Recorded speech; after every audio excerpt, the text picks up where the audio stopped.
I know we're all kind of hating on Jojo Siwa right now and her new song Karma and how it's cringe, but I want to play you guys two clips of Jojo talking about karma, one in an interview, one on her podcast, one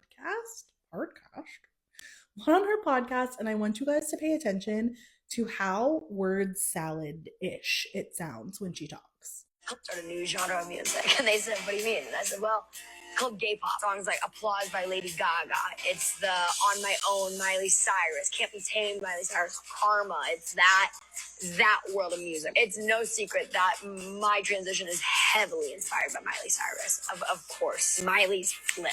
Miley's switch, Miley's turn was the greatest thing that I witnessed with my own two eyes.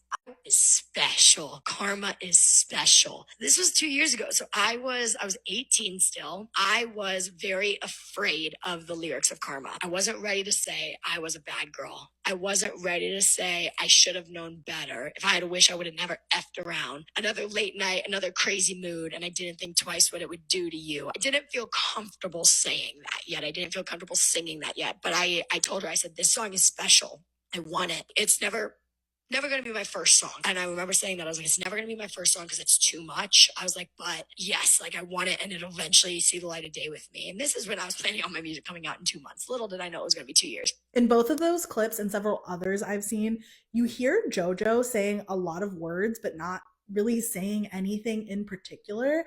And that's a common trait of cult leaders or culty gurus that a lot of people call word salad, where they talk a lot and they say a lot without saying anything meaningful or without saying anything that really makes any shred of sense. I am endlessly fascinated with the overlap of cults and celebrity status. And I've talked about this in regards to Jojo Siwa in particular before, just with the fact that she was raised on reality TV. She was raised as a brand, and that does very specific things to a developing brain that is very similar to what happens when you are raised in a cult. I've also talked about Jojo Siwa recently with the Rolling Stones article that came out about how Jojo and her mom treated members of their girl group that they had a reality show to start, basically a girl band that was supposed to be the next generation of Jojo Siwas.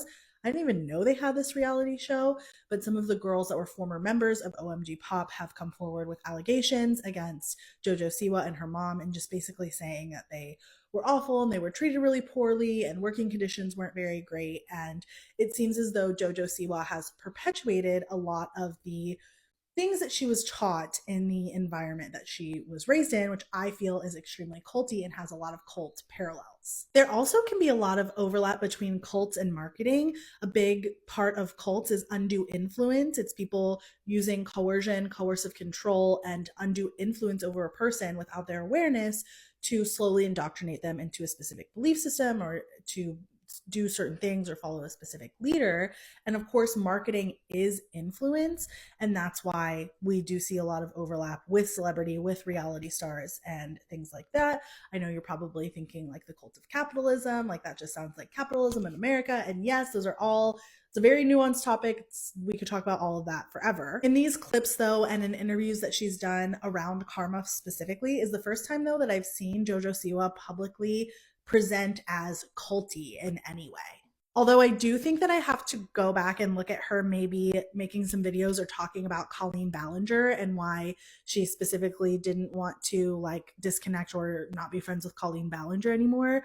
I was talking to my sister and one of her best friends about it, and they were like, she sounded very word salady when she was kind of defending Colleen Ballinger as well. I think one of the big reasons we're seeing this fall so flat for JoJo and the internet is kind of hanging her out to dry for being cringe and all of these things is because there is nothing real behind it. It's a bunch of strategy. It's a bunch of word salad. I even heard someone say that they don't even feel like this is a rebrand for Jojo Siwa. It's very much how she's always been, very loud, very like covered in jewels, covered in paint, like just very big and loud and out there, and it's just darker, like it's just black instead of bright colors, and it's, you know, a little bit edgier instead of soft and childlike. We continue to see JoJo and others compare what she's going through to Miley Cyrus, like she did in the first clip, saying that's a huge inspiration for her, and comparing it to Miley Cyrus Can't Be Tamed or Miley Cyrus Bangers. I've heard JoJo herself say that she wants this to be like a very bangers era Miley Cyrus vibe. And I think what we all saw with Miley and some of the other child stars that have gone through a rebrand is this like very authentic sense of growing and changing and breaking out of a bubble that they were forced into or even willingly put into as a child, and breaking out of a brand and an image that they just absolutely couldn't escape. And I wonder if JoJo instead is just still perpetuating a lot of the things that she was taught, a lot of the things that she was told. She is still very young and she is growing and changing, but I imagine not as much as we maybe think. There's probably a lot left that she still has to unpack. And I don't know that I've never seen her express a feeling of being stifled or caged in by her brand or by her persona. We've seen her, excuse it or say she's fine with what she went through on Dance Moms because look at how it worked out for her. Like, we just haven't seen this really authentic desire from her to grow or change or be different or learn or maybe heal even from all of the like crazy things that she was exposed to as a child that is not normal for children to go through. It is not normal for a developing brain to go through. I think this all just plays into why people hate this so much and find it so cringe. I also think that people, especially in marketing, are really wising up to some of the more undue influence aspects of marketing. People are not being sold things as easily. People are not attracted to fake things or being fed things or being expected to have a certain reaction to a specific marketing tactic or strategy or anything like that.